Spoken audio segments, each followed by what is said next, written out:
마늘, 파, 고추와 함께 한식의 식재료에서 빼놓을 수 없는 양파. 생선이나 육류의 잡냄새를 없애주고 어떤 음식이든 맛의 깊이를 더해준다.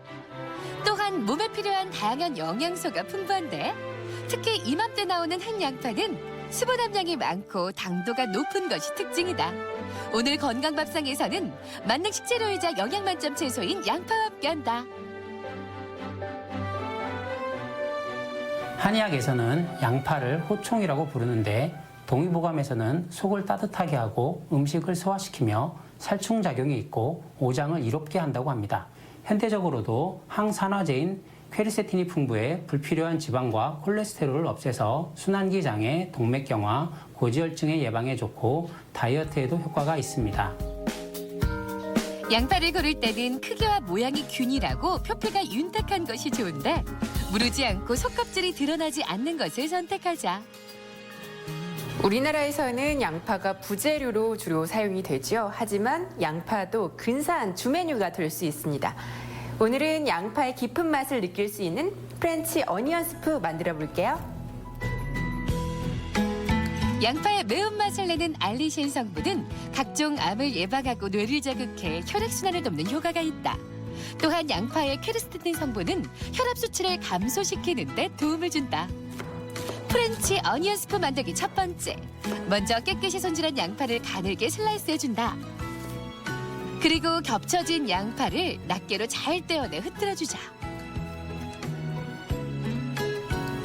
채썬 양파를 이렇게 낱낱이 흩어줘야지 볶을 때 캐러멜라이즈를 만드실 수가 있습니다. 이제 준비한 양파를 볶을 차례. 중간불로 달군 팬에 버터를 녹이고 양파를 넣은 후 숨이 죽을 때까지 저어주다 소금과 후추로 간을 한다. 양파가 갈색으로 변하면 박력불을 넣고 눌러붙지 않도록 잘 저어준다. 양파가 갈색빛이 날 때까지 볶는 것을 카라멜라이즈화라고 말을 하는데요. 이렇게 갈색빛이 날 때까지 볶아야지 양파의 깊은 맛과 단맛을 느낄 수가 있습니다.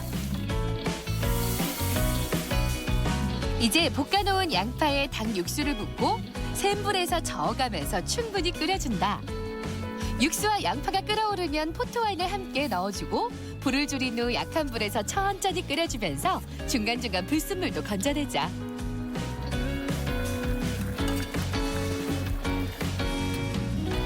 저는 지금 포트와인을 넣었는데요. 포트와인이 없다면 레드와인이나 브랜디를 넣으셔도 좋습니다.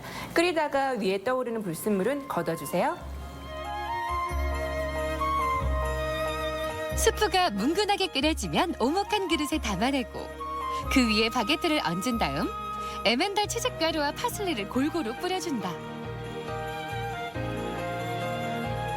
그런 다음 180도씨로 예열한 오븐에 넣고 한 번 더 구워주면 프렌치 어니언 스프 완성! 양파의 색다른 변신 프렌치 어니언 스프. 달짝지근하면서 깊은 맛을 내는 양파와 부드러운 치즈가 어우러져 몸과 마음까지 든든하게 채워준다. 양파는 달달한 맛이 좋아서 튀기게 되면 아이들 간식으로도 좋고 어른들의 술안주로도 제격이죠. 레스토랑에 가지 않아도 집에서 쉽게 만들 수 있는 꽃양파 튀김인 블루밍 어니언 만들어 볼게요. 영양 만점 식재료 양파. 양파는 단백질을 비롯해 비타민C, 칼슘, 철분 등이 풍부하게 들어있어 고혈압과 심혈관 질환 등 성인병 예방에 탁월한 효과가 있다. 먼저 껍질을 벗긴 양파의 꼭지를 잘라낸 다음 위쪽만 평평하게 자른 뒤 양파 밑에 젓가락을 받치고 칼집을 내어준다.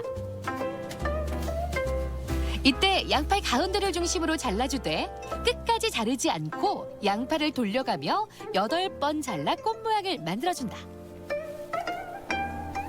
썰어놓은 양파는 잠시 찬물에 담가 매운맛을 빼주자. 양파를 자르실 때는 뿌리 부분을 충분히 남겨놓고 잘라야지 튀길 때 꽃잎이 부셔지지 않습니다. 찬물에 담가뒀던 양파는 건져내 키친타올로 물기를 말끔히 제거하자.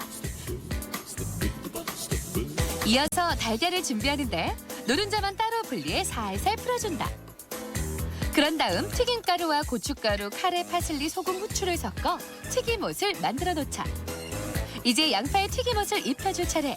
먼저 튀김옷을 양파 잎 사이사이에 묻힌 후 달걀물을 끼얹어주고 다시 한 번 더 튀김옷을 입혀준다.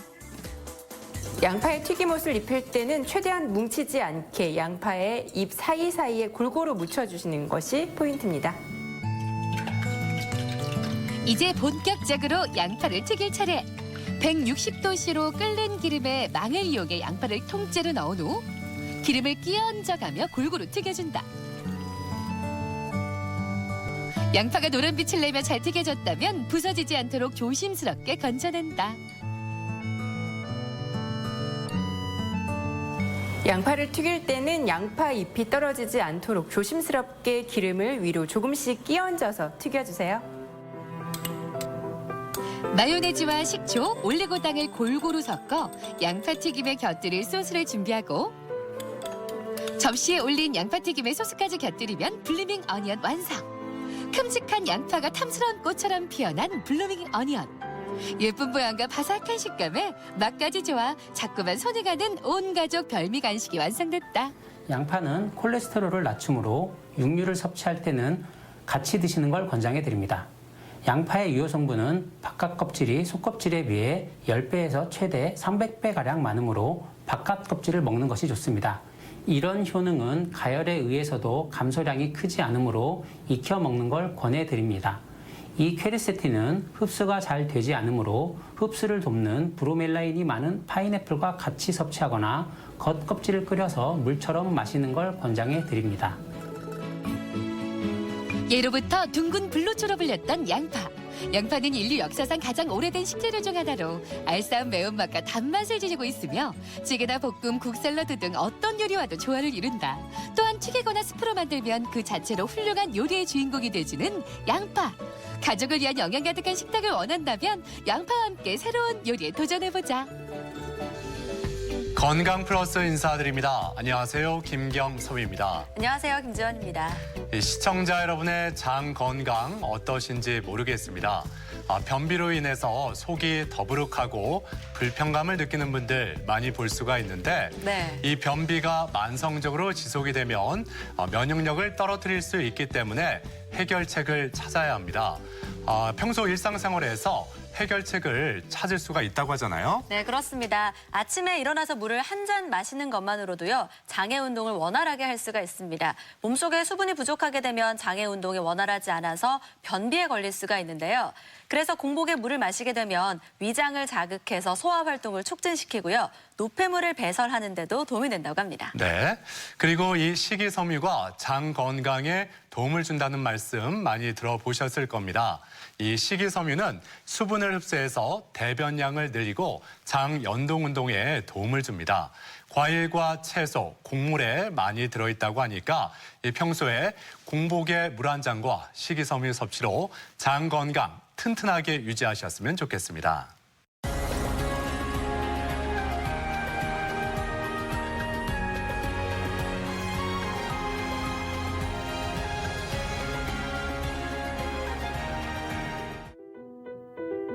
소변을 보는 과정에서 생길 수 있는 모든 종류의 이상 증상을 통칭하는 배뇨장애. 소변을 너무 자주 보거나 배뇨 시간이 길기도 하며 자신도 모르게 소변이 새어나오기도 하는데 이러한 증상이 나타나면 과민성 방광이나 남성의 경우 전립선 비대증을 의심해봐야 한다. 과민성 방광이라고 하는 것은 소변을 잘 저장하지 못하는 질환입니다.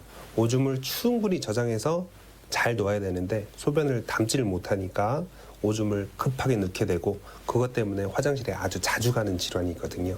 여성분들 경우에는 보통 노화와 출산 때문에 생기기는 하는데요. 남성분들은 전립선 비대증도 하나의 큰 원인이기도 합니다. 자칫 자연적인 노화 현상으로 치부되기 쉬운 배뇨장애. 하지만 전립선 비대증이 있는 경우 요도가 좁아지면서 소변 배출에 문제가 발생할 수 있으며 과민성 방광 환자의 경우 삶의 질 하락은 물론 심하게는 우울증까지 나타날 수도 있어 적극적인 치료가 필요하다. 오늘 TV 주치에서는 말 못할 고통, 배뇨장애에 대해 알아본다.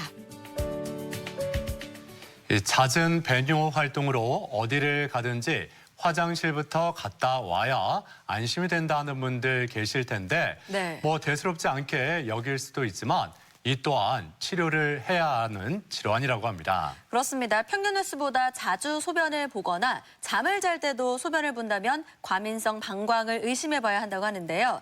특히나 남성들의 경우에는 전립선 비대증이 원인이 돼서 과민성 방광이 오기도 한답니다. 그렇습니다. 잘 먹는 것도 중요하지만 배뇨 활동이 잘 돼야 우리의 삶의 질이 더욱 높아지겠죠? 네. 그래서 오늘 이 시간에는 이 배뇨 장애에 대해서 자세히 알아보겠습니다. 오늘 도움 말씀을 위해 대전 성모병원 비뇨의학과 육승모 교수 나오셨습니다. 안녕하십니까? 안녕하십니까? 안녕하세요. 자, 오늘 주제가 배뇨 장애인데 먼저 요로 기관의 구조부터 한번 살펴볼까요? 기본적으로 요로 기관은 상부와 하부로 저희들이 구분하고 있습니다. 그 상부 기관인 신장과 요관에서는 소변이 생산이 되고 그 생산된 소변이 방광으로 전달이 되고요. 오늘의 주인공인 하부 요로 기관은 방광과 요도로 구성이 되어 있습니다. 이곳에서는 소변의 저장과 배출의 기능을 주로 하고 있는데요. 추가적으로 남성은 전립선이라는 기관을 여성과는 다르게 가지고 있습니다. 이 전립선은 발기 능력이나 생식 능력 그리고 소변을 제어하는 기능을 가지고 있습니다. 요로 기관을 쭉 살펴주셨는데 그중에서 방광은요. 소변을 배출하는 기능도 하지만 저장하는 기능도 한다고요. 네, 기본적으로 배뇨 기능이라고 하면 소변을 저장하고 배출하는 것을 말하고 있는데요. 그 소변을 저장하는 단계에서는 요도 관략근은 수축이 되어 있고 방광은 자연스럽게 이완이 되면서 소변이 저장되게 됩니다. 그 다음으로 배뇨 단계가 되면 그 방광은 수축을 하고 동시에 요도 관략근은 이완이 되면서 배뇨가 이루어지는데요. 이 방광의 기능이 단순히 소변을 배출하는 기능이 가장 중요한 기능이 아니라 하루 중 거의 대부분의 시간을 소변을 저장하는 데 쓰고 있거든요. 그러니까 방광의 주된 기능은 오줌을 저장하는 기능이 맞는 것이고요. 그 충분한 소변이 저장된 이후에 그 배출을 원활하게 하는 것이 방광의 나머지 기능입니다. 그렇다면 배뇨 형태 중에서 어떤 게 정상적인 배뇨 형태인지 궁금한데요. 네, 일반적으로 보통 환자분들이 잘못 이해하고 있는 점이 있는데요. 놀랍게도 수면 중에는 배뇨를 단 한 번도 하지 않는 것이 정상입니다.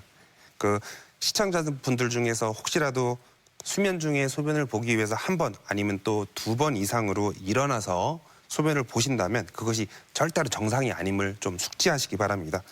그리고 하루 중 배뇨 횟수는 7번 이하로 배뇨를 하는 것이 정상이고요. 낮 시간 동안 7번 이하로 배뇨를 하는 것이 정상인 것이죠. 그리고 정상 배뇨 간격은 보통 4시간에서 5시간 간격으로 배뇨를 하는 것이 정상입니다. 그리고 한 번에 배출되는 소변의 양은 300에서 한 350cc 정도가 정상입니다.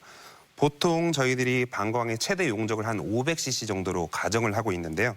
보통 200cc 정도가 방광에 차면 소변이 조금 마렵네라고 느낄 수 있습니다. 그리고 300cc 정도가 차면 이 정도면 화장실에 가고 싶다. 350cc 이상이면 소변이 금방 나올 것 같다. 급하다 정도의 느낌. 그리고 400cc 이상 저장이 되면 오줌을 쌀 것 같다. 당장 화장실에 달려가야 된다라는 그런 느낌들을 느끼실 수가 있는데요. 즉 정상 방광에서는 최소 3시간 동안은 전혀 오줌 마려운 느낌이 없이 그냥 지내실 수가 있는 것이죠. 네. 그러니까 정상적인 배뇨 활동이다라고 하면 하루에 7번 이하로 소변을 보고요. 또 소변을 보는 간격이 4시간에서 5시간을 유지해야 되는데요. 과민성 방광의 경우에는 이와 어떻게 좀 차이가 있을까요? 과민성 방광 좀 생소하시게 들릴 수도 있는데요. 과민성 방광이라는 말 그대로 방광이 조금 너무 예민해져서 소변을 안정적으로 저장할 수가 없는 질환을 말하고 있습니다. 방광에 소변이 아주 적게 채워진 상태에서도 방광의 근육에 경련이 생기고요. 그 경련 때문에 아주 심한 배뇨 충동, 요급 현상을 느끼는 것인데요. 결국 소변을 본 이후에 심각할 경우에는 30분만 지나도 소변이 매려온 요급 현상을 느끼는 것이 대부분의 증상입니다. 또 한 번 이 소변이 매려온 느낌이 생기면 절대로 소변을 참지 못하고 무조건 화장실로 달려가야 되는 요졸박 현상이 반복이 되게 됩니다. 심지어 팬티에 찔끔하고 실수를 하게 되는 절박성 요실금까지 일어날 수가 있는데요. 만약 소변 마려운 느낌이 2시간 이하로 자주 느껴지신다면 실질적으로 2시간 이하마다 배뇨를 무조건 해야 된다면 과민성 방광의 증상을 의심해봐야 될 수 있습니다. 그렇다면 이 과민성 방광이 있을 때 어떤 증상들이 주로 나타나는지 좀 더 자세히 설명을 해주시죠. 네, 앞서 말씀드렸다시피 소변을 2시간 이내로 자주 보는 빈뇨 증상이 가장 대표적인 증상입니다. 또한 한 번 소변이 마려우면 절대로 소변을 참지 못하는 요절박 현상이 나타나고요. 그 증상이 더욱 악화돼서 소변을 실수하게 되는 절박성 요실금도 나타날 수 있습니다. 또한 기침을 하거나 운동을 할 때 소변을 팬티에 실수를 하게 되는 복압성 요실금 증상들도 나타날 수가 있는데요. 배뇨는 사는 동안에 아주 오랜 시간에 걸쳐서 아주 조금씩 변형이 되게 돼 있습니다. 대부분 배뇨 기능에 이상이 있는 분들은 본인의 일상생활에 지장이 있을 때까지 본인의 배뇨 형태가 정상인지 비정상인지 판단을 못하는 경우들이 아주 많은데요. 그래서 오늘 방송을 보시고 나의 배뇨 활동이 약간 비정상이라고 느껴지신다면 빨리 비뇨기학과에 방문하셔가지고 방광 기능 검사를 한번 받아보시는 게 좋겠습니다. 그렇다면 과민성 방광이 얼마나 흔한지도 궁금한데요. 말씀해 주신 것처럼 모르고 있는 사람들도 있겠어요. 그럼요. 과민성 방광은 이 표에서 보시는 것과 같이 축농증과 관절염과 거의 같은 유병률을 가지고 있습니다. 너무나 많은 사람들이 당연하게 갖고 있는 것인데 이게 병이 아닌 것처럼 치부되는 것이 현실이죠. 근데 그 과민성 방광을 갖고 있다 하더라도 뭐 나이 들어서 조금 다 갖고 있는 거겠지, 아니면은 아주 심하지 않는다면 아예 인지조차 못하는 경우가 있을 텐데 실제로 이 환자 수가 어느 정도 되는지 어떻습니까? 이거는 몇 년 전에 우리나라에서 시행한 통계 조사입니다. 보통 여자분들이 과민성 방광은 조금 더 많은데요. 남자, 여자 둘 다 빈뇨, 오줌이 자주 매려운 증상이 있는 분들은 보통 17% 이상을 나타내고 있고요. 그다음에 요절박, 오줌이 급하면 참지 못하는 사람들이 남자의 경우에는 15%, 여자의 경우에는 20% 이상의 환자분들이 있습니다. 이 세 가지 증상이 단 한 가지라도 이상 있는 분들은 보통 우리나라 인구의 30% 정도가 해당되고 있습니다. 그렇기 때문에 무엇보다 정확한 진단이 중요하지 않을까 싶은데요. 내가 과민성 방광인지 의심할 만한 자가 진단법이 따로 있다고요? 예, 보통 다음에 말씀드린 표와 같이 하루에 소변을 8번 이상 본다거나 소변이 일단 마려우면 절대 참지를 못한다. 어느 장소에 가더라도 화장실의 위치부터 확인을 해야 된다. 그다음에 화장실에서 옷을 내리기 전에 실수를 하는 경우가 있다. 소변이 셀까 봐 물이나 음료를 아예 마시지를 못한다. 화장실에 너무 자주 다녀서 본인의 일을 하기가 힘들다. 수면 중에 2번 이상 일어나서 화장실에 가야 된다. 라는 요 해당 사항 중에 단 한 가지라도 본인의 해당 사항이 있으면 과민성 방광일 가능성이 아주 높습니다. 자, 그렇다면 이 과민성 방광으로 이게 진단이 된다면 치료에 들어가야 될 텐데 어떤 치료가 필요할까요? 과민성 방광을 치료하기 위해서는 여러 가지 다양한 치료 방법들이 있습니다. 우선적으로는 학습 행동 치료가 있고요. 약물 치료, 심지어는 수술 치료 등등의 다양한 방법이 존재하고 있습니다. 이 중에서 생활 습관을 고쳐서 과민성 방광 증상을 호전시킬 수 있는 방법들이 있습니다. 우선적으로는 사람이 붐비는 장소에 가면 미리 화장실에 가서 여러 가지 실수할 수 있는 가능성을 최대한 차단하시고요.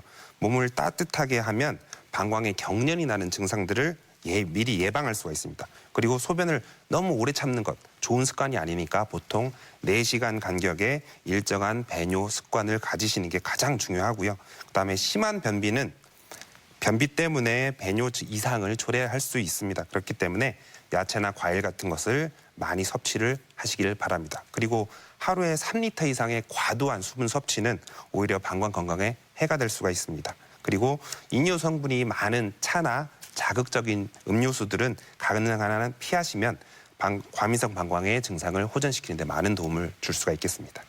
네, 과민성 방광을 치료하기 위해서 생활 습관을 개선해야 된다라고 언급을 해주셨는데 잘못된 배뇨 습관을 교정하는 치료법도 따로 있다고요? 그럼요. 모든 사람이 아주 쉽게 할 수 있는 것이 바이오 피드백, 학습 행동 치료라는 방법이 있습니다. 간단하게 말하면 정상 배뇨 습관을 본따서 모방해서 비슷하게 배뇨를 하는 습관을 말하는 것인데요. 본인이 잘못된 배뇨 습관을 가지고 있다는 걸 인식을 하시고 그 잘못된 배뇨 습관을 스스로 천천히 고쳐나가는 방식입니다.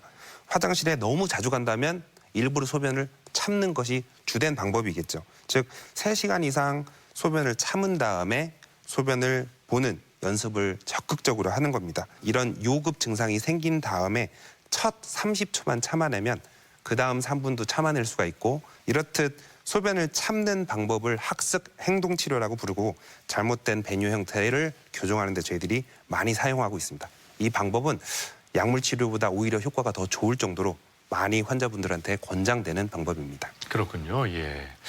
그리고 그 관략근의 힘을 단련시키는 것도 과민성 방광을 개선시키는데 도움이 된다, 이런 이야기를 들어본 적이 있거든요. 실제로 이게 맞는 이야기인지 이 점도 궁금합니다. 네, 그럼요. 그 골반적은 저희들이 가지고 있는 이제 관략근의 기능이 강화가 되면 방광이 수축을 해서 경련이 일어나서 오줌이 마려운 증상이 나타난다 하더라도 그것에 저항할 수 있는 힘을 키우게 되는 것입니다. 그래서 항문을 조이는 운동을 누운 자세라든지 앉은 자세, 다음 그림과 같이 보이는 자세들로 항문 조이는 운동을 계속적으로 시행한다면 그 과민성 방광의 증상의 개선에 많은 도움을 줄 수가 있습니다. 그 자세를 조금만 더 설명을 해주시면 좋을 것 같거든요. 예. 여러 가지 자세가 있지만 가장 근본적으로는 본인의 항문을 조이는 훈련을 하는 건데요. 한번 좀 같이 느껴보시죠. 자, 앉은 상태에서 본인의 항문을 꼼지락꼼지락 조여질 수가 있을 겁니다. 예. 이 조인 상태에서 단순히 1초 만에 풀리는 게 아니라 예. 우선은 강하게 수축을 시키시고 이대로 유지를 시키시는 거죠.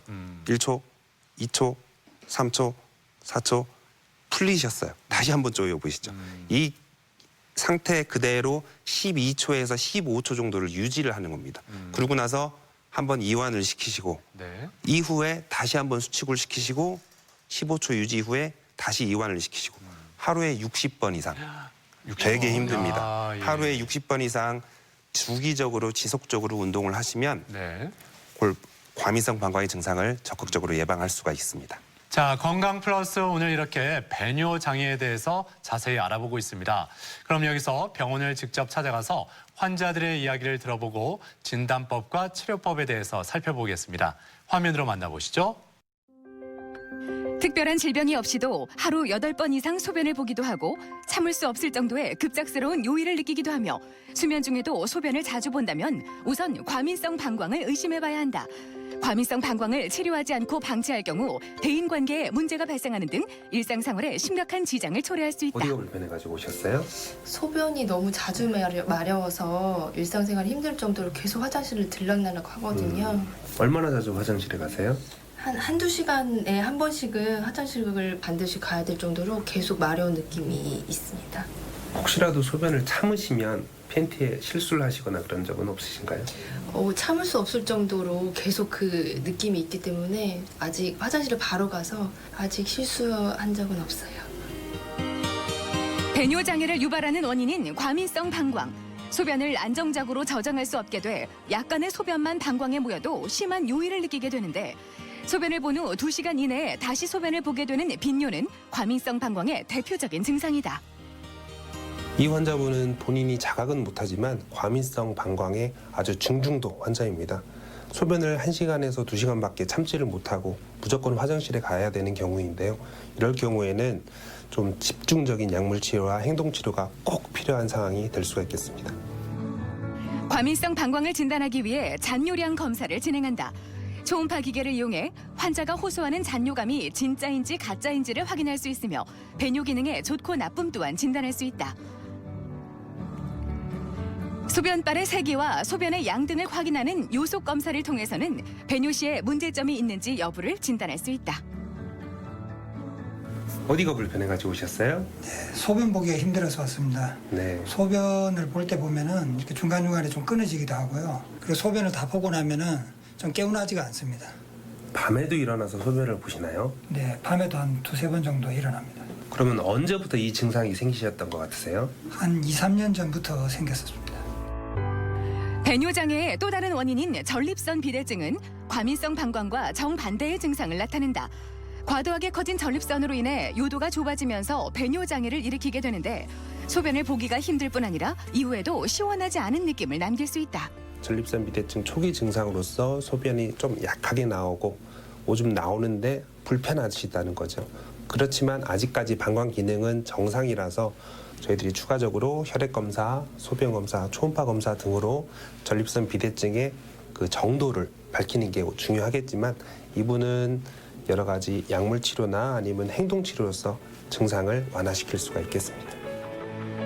전립선 비대증을 진단하기 위해서는 초음파 검사를 진행한다. 초음파 탐침봉을 항문에 삽입해 전립선의 크기뿐 아니라 전립선 내의 다른 이상 징후까지 확인할 수 있다. 이를 통해 전립선 비대증이 확진되면 약물 치료를 시행하며 약물 치료로 증상이 개선되지 않을 경우 수술 치료를 고려할 수 있다. 화장실에 너무 자주 가게 되면 기본적으로 방광이라는 기관 자체가 필요가 없어지거든요. 그렇기 때문에 환자분들이 화장실을 내 옆에 끼고 살아야 되는 삶의 질이 많이 떨어지는 생활을 할 수밖에 없게 됩니다. 그리고 그분들은 동시에 근골격계 질환도 같이 동반되어 있기 때문에 화장실에 가시다가 넘어져서 다리뼈가 골절되는 여러 가지 합병증들도 생길 수 있게 됩니다. 이런 합병증을 막기 위해서는 방광의 건강을 지키는 것이 가장 중요하겠습니다. 급속한 고령화와 함께 그 발생이 증가하고 있는 배뇨장애.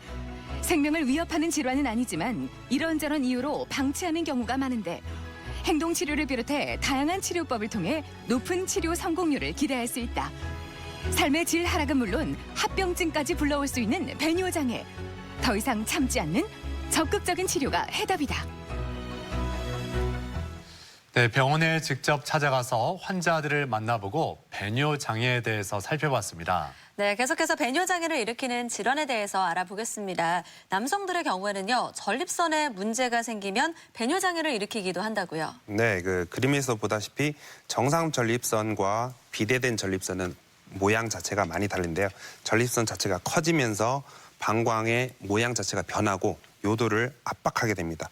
전립선은 쉽게 말씀드려서 마치 수도꼭지와 같은 기능을 하는데요. 이 수도꼭지가 엄청나게 커지고 녹이 슬었다고 가정을 한번 해보십시오. 내가 만약에 소변이 마려운데 이 수도꼭지가 잘 돌아가지 않아서 아니면 돌리기가 너무 힘들어서 오줌이 잘 안 나오는 증상이거든요. 그것이 전립선 비대증입니다. 전립선이 커지면서 요도를 누르게 되고 이로 인해서 여러 가지 문제점이 생기는 게 바로 전립선 비대증인데 이 전립선 비대증에 대해서 어떤 질환인지 좀 더 구체적으로 설명을 해주시죠. 네, 그 전립선 비대증은 조직학적인 설명이긴 한데요. 우선은 전립선의 크기가 가장 커지는 질환입니다. 우선 전립선의 크기가 커지거나 아니면 전립선 내에 칼슘이 침착되면서 석회화가 진행이 되면서 전립선이 딱딱하게 변하는 거죠. 그렇기 때문에 딱딱해지면 소변의 배출이 잘 이루어지지 않게 되고 소변의 배출이 이루어지지 않는 그런 복합적인 증상을 저희들이 전립선 비대증이라고 부르고 있습니다. 결국은 2차적으로 방광의 기능까지 영향을 받아서 과민성 방광까지 나타날 수가 있는 질환이 되겠습니다. 네, 이런 전립선 비대증은요, 남성들의 연령이 증가할수록 발병률도 늘어난다라는 얘기를 들었는데요. 실제로 어떻습니까? 예, 보통 전립선 비대증은 40대 이후부터 발병을 하게 되는데요. 가장 쉽게 말씀을 드리면 50대에는 10명 중에 5명이 전립선 비대증 환자입니다. 60대는 10명 중에 6명, 그리고 80대에는 10명 중에 8명이 전립선 비대증 환자죠. 아주 많은 유병률을 가지고 있는 질환입니다. 자, 그렇다면 이 전립선 비대증이 생기면 앞서 설명드린 과민성 방광이 있을 때 증상들이 비슷한 건지 아니면 다른 증상들이 나타나는 건지 증상에 대해서 좀 말씀해 주시죠. 예, 우선 전립선 비대증의 주 증상은 전립선이 요도를 압박하기 때문에 소변이 잘 안 나오는 증상이 주 증상입니다. 우선은 소변이 가늘고 약하게 나오는 것을 시작으로 소변을 더 잘 보기 위해서 배에 힘을 잔뜩 주면서 소변을 보게 되는 현상들이 나타나고요. 그렇게 소변을 봤는데도 불구하고 뱃속에 잔뇨가 남기 때문에 소변을 시원하게 잘 못 봤다라는 잔뇨감이 나타나게 됩니다. 그런데 이 증상들이 더욱 악화되면서 방광의 기능이 변하게 되는데요. 그러면 방광의 기능이 변하면서 과민성 방광의 증상이 같이 동반되게 됩니다. 그래서 소변이 급하게 자주 마렵고 심지어는 밤에 일어나서 화장실을 자주 가야 되는 여러 가지 증상들이 발생하게 되는 것이죠. 이 외에도 다양한 검사 방법이 또 있겠죠? 예. 그럼요. 그 전립선 비대증을 보다 정확하게 진단을 하기 위해서 혈액 검사라든지 초음파 검사, 방광 내시경 검사 같은 방법들도 시행을 할 수 있겠습니다.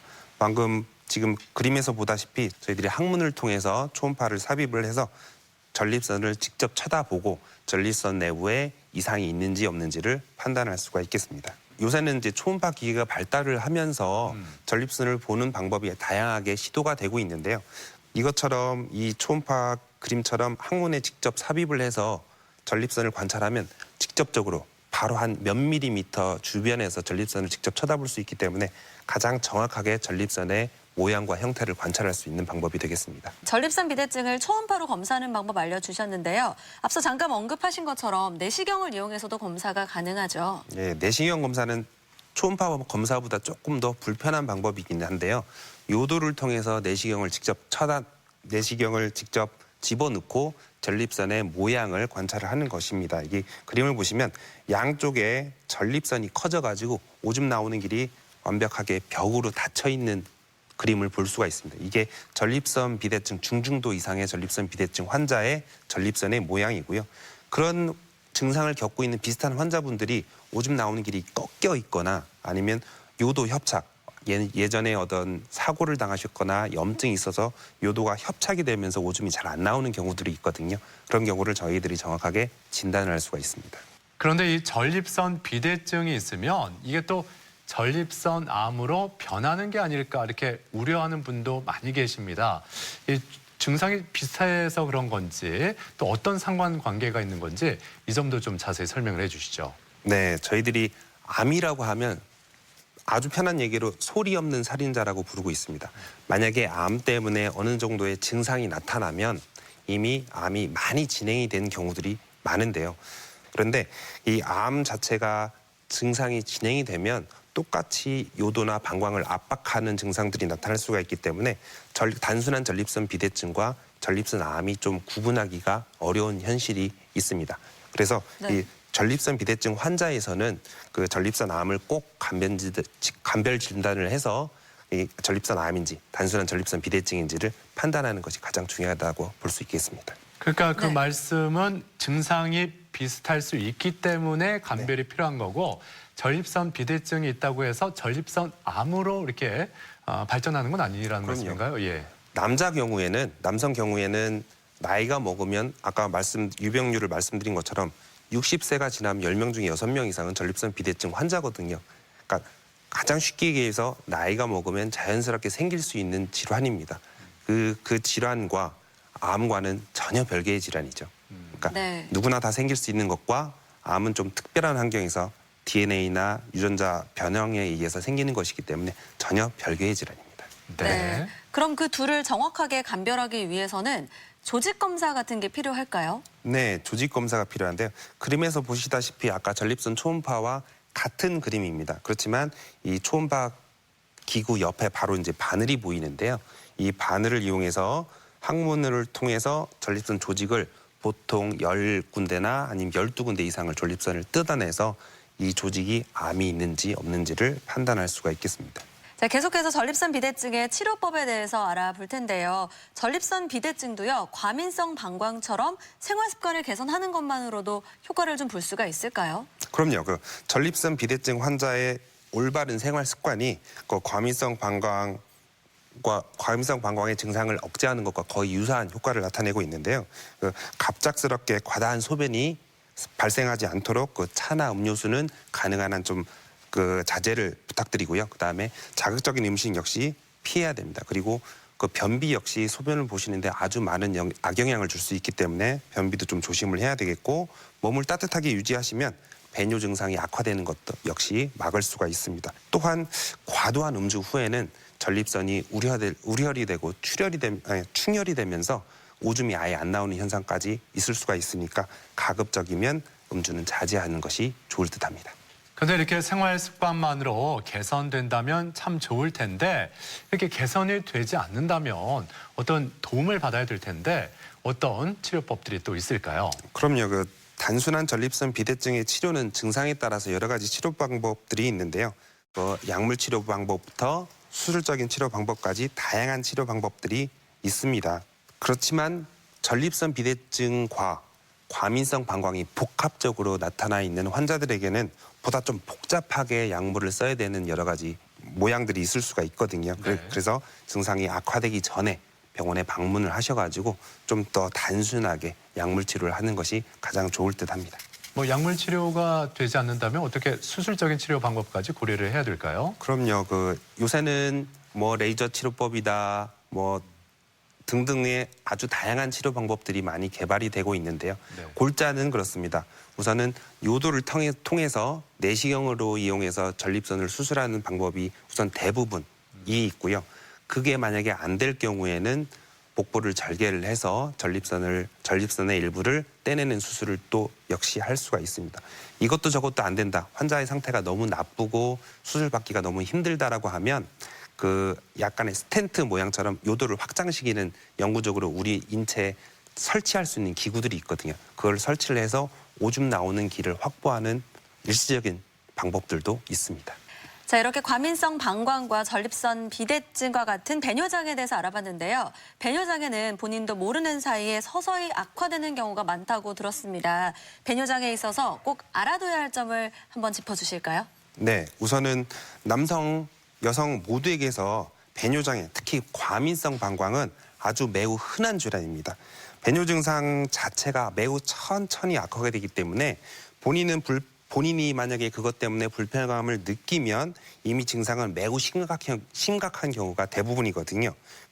결국은 이미 이를 방치한 경우에는 아주 심각한 정신적인 또는 육체적인 합병증까지 유발할 수가 있습니다. 과민성 방광은 본인의 배뇨 형태에 관심을 가지고 적극적인 행동 치료를 만약에 하신다면 아주 높은 치료 효과를 보실 수 있는 질환입니다. 나 일상생활이 소변 때문에 불편하지 않도록 방광의 건강을 위해서 여러 가지 노력을 같이 하셨으면 좋겠습니다. 네. 말씀을 들을수록 이 배뇨 장애는 무엇보다 행동 치료의 효과가 높다는 거 아무리 강조해도 지나치지 않을 것 같은데 이 점에 대해서 다시 한번 말씀해 주시죠. 네, 과민성 방광을 치료하기 위해서 학습 행동 치료, 약물 치료, 수술 방법 등 아주 다양한 치료 방법들이 있는데요. 이 중에서 모든 사람이 아주 쉽게 할 수 있는 행동 치료에 대해서 다시 한번 강조를 드리고 싶습니다. 간단히 말씀드리면 정상 배뇨 습관을 모방해서 비슷하게 배뇨를 하는 것인데요. 내가 화장실에 너무 자주 간다라고 하면 일부러 소변을 참고 그다음에 배뇨를 하는 것이 가장 보편적인 방법입니다. 즉, 한 3시간 정도는 소변을 참은 다음에 배뇨를 하는 거. 그게 가장 간단한 방법인데요. 실질적으로 소변이 마려운 느낌이 든 후에 오줌을 참기란 그렇게 만만한 일은 아닙니다. 오줌을 참은 오줌이 마려운 첫 30초만을 참아내면 이 다음에는 3분 이상을 참아낼 수가 있고 심지어는 30분 이상 참아낼 수가 있습니다. 그 다음에는 소변 마려운 감각, 쉽게 얘기해서 가짜로 소변 마려운 감각 자체가 없어지는 경험을 하게 되는데요. 이렇듯 소변을 참는 방법을 저희들이 학습 행동 치료라고 부르고 이 환자의 잘못된 배뇨 형태를 교정하는 가장 좋은 방법이 되겠습니다. 자, 건강플러스 오늘은 배뇨장애에 대해서 얘기 나누고 있는데요. 이번에는 배뇨장애와 관련된 오해와 진실을 OX로 풀어보겠습니다. 네. 자, 먼저 앞서도 잠깐 질문을 드렸던 것 같은데 전립선 비대증이 오래되면 암이 될 수 있다. O일까요? X일까요? 정답은 X입니다. 전립선 비대증은 노인성 질환입니다. 남성들이 나이를 먹으면서 어떻게 보면 아주 자연스럽게 생길 수 있는 질환인데요. 전립선 암은 자연스럽게 생기는 질환은 아니죠. 그렇기 때문에 전립선 비대증이 악화가 돼서 암이 생긴다는 것은 아주 좀 억측에 가깝습니다. 다음 질문입니다. 자는 도중에 2번 이상 화장실을 가게 되면 과민성 방광을 의심해야 된다. O일까요? X일까요? 정답은 O입니다. 정상 배뇨 습관은 수면 중에는 단 한 번이라도 소변을 보지 않는 것이 정상입니다. 만약에 1번 아니면 2번 이상 내가 수면 중에 소변을 보기 위해서 일어난다면 그거는 거의 절대적으로 과민성 방광일 가능성이 높습니다. 그럴 경우에는 비뇨기과에 방문하셔가지고 적극적인 치료를 하셔야 됩니다. 자, 다음 질문 드려보죠. 전립선 비대증으로 진단을 받으면 음주는 삼가는 게 좋다. O일까요? X일까요? 정답은 O입니다.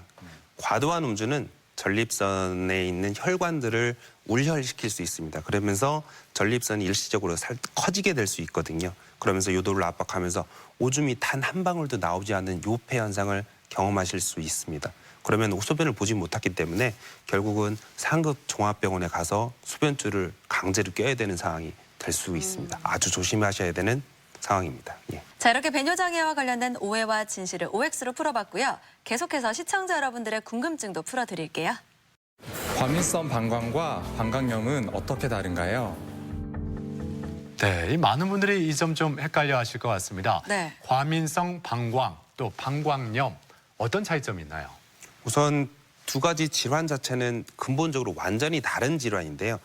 과민성 방광은 방광이 예민해져서 오줌을 자주 보는 병이고요. 방광염이라고 하는 것은 밖에서 균이 내 방광 속으로 들어와서 방광이 염증이 생기는 질환입니다. 근데 나타나는 증상들은 오줌을 좀 자주 매려고 오줌 볼 때 좀 아랫배가 아프고 뻐근하고 그런 느낌이 있는데요. 가까운 병원에 가셔가지고 소변 검사만 하시면 금방 그 두 병의 차이를 진단할 수 있습니다. 한쪽은 감염이 된 상태고 한쪽은 감염이 없는 상태입니다. 그런데 대부분의 여성분들이 아랫배가 아프고 소변이 자주 매려오니까 나는 방광염이 너무 자주 걸려라고 단순히 항생제만 먹고 치료하는 경우들이 많은데요. 그러다 보니까 과민성 방광이 악화돼서 병원에 오시는 경우들이 아주 많이 있습니다. 과민성 방광을 치료하지 않으면 어떻게 될까요? 네, 과민성 방광을 치료하지 않고 방치하게 되면 어떻게 되는지 물어보셨어요. 과민성 방광은 소변을 참지 못하는 질환입니다. 오줌이 조금만 차도 금방금방 자주 매렵게 되는 현상인데요.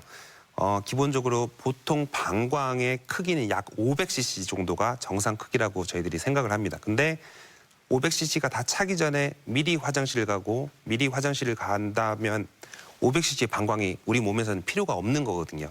그러면 자체적으로 우리 몸의 방광이 줄어들게 됩니다.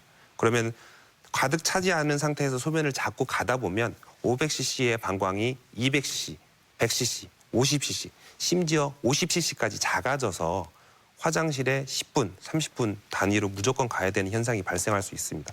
그러면 일상적인 인간적인 생활을 아예 할 수가 없는 것이죠. 화장실이 바로 내 옆에 있어야 되니까요. 전립선 비대증 수술을 받으면 요실금이 생길 수 있다는데 사실인가요? 네, 이런 이야기 있습니다. 전립선 비대증 수술을 받으면 오히려 요실금이 생길 수 있다. 이게 맞는 이야기일까요? 어떻습니까?